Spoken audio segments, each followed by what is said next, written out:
Hi friend, नमस्कार। तर चला माझ्या नवीन एका रेसिपीमध्ये तुमचं स्वागत आहे। तर चला, खूप साधा आणि सोपा आहे पराठा। तर तुम्ही मुलांना टिफिनला देऊ शकतात किंवा तुम्ही नाश्त्याला बनवू शकतात। एवढा छान आहे ना, खूप छान आहे। तर चला आपण ना तयारी करूया। तर हा ना गव्हाचं पीठ आहे, जे आपण पोळी बनवतो ते पीठ आहे। तर बघू शकता तुम्ही, एवढं छान ना पीठ आहे। मऊ पीठ आपण जे पोळीला बनवलेलं आहे तेच पीठ आपण एक घेतलेलं आहे। एका पोळीचं मी पीठ घेतलेलं आहे। ह्यावरती ना मी बारीक कट करून ना बटाटा घेतलेला आहे। तर तुम्ही बघू शकता, तर इथे 2 बटाटे घेतले होते मी बारीक एकदम कट करून। तुम्ही जर खिसून घेतले तरी पण छान आहे, असं काही नाही आहे, तुम्ही खिसून घेऊ शकता। तर माझा प्लॅन होता की मी पूर्ण असा बटाटा बनवायचा, पण तो मी नंतर चौकोनी बटाटा बनवायचा ठरवला। तर तुम्ही बघू शकता, तर हे मी ना धने आणि गरम मसाला असतो ना, जो गरम मसाला, धने वगैरे सगळे, तर ते सगळं मी मिक्स टाकलेलं आहे। आणि त्यामध्ये मिरे पण होते, लवंग नव्हती फक्त। आणि त्यावरती थोडीशी हळद टाकून घेतलेली आहे। आणि हे ना चिली सॉस आहे। तर तुम्ही बघू शकता, तर चिली सॉस म्हणजे आपली मिरची, जाड मिरचीचं चिली सॉस बोलतात ते।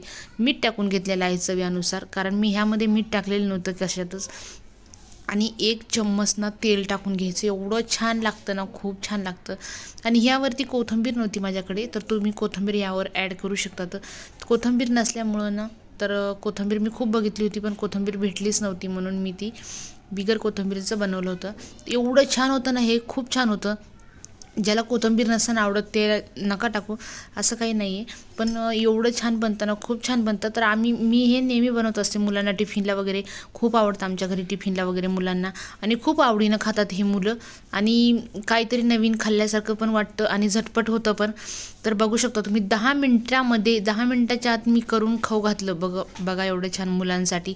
तर मुलं मोठे सर्वांना खूप आवडेल, एवढं छान आहे हे। तर चटपटीत आहे आणि काहीतरी नवीन पण वाटतं, छान आहे। तर चला, तुम्ही नक्कीच असं बनवा। आणि माझ्या रेसिपी बघण्यासाठी माझ्या चॅनलला नक्की सबस्क्राईब करा। तर माझ्या नवीन नवीन तुम्हाला रेसिपी बघायला भेटतील। तर चला, याला ना मी आता कट करून घेतलेला आहे, थंड झालेलं आहे हे। तर मी याला ना कट करून घेतलेलं आहे। तर बघा तुम्ही, याला मी कट करून घेतलेला आहे भाग असे। तर 4 भाग केलेले आहे। बघू शकता तुम्ही, इतका छान मसाला आहे ना यामध्ये झालेला, आणि खूप छान लागतं हे। तुम्ही एक वेळेस बनवलं ना, तुम्ही नेहमी बनवायला लागतात, एवढे छान लागतात ना हे, खूप छान लागतात। कारण मुलंही आणि मोठेही खूप आवडीने खातात।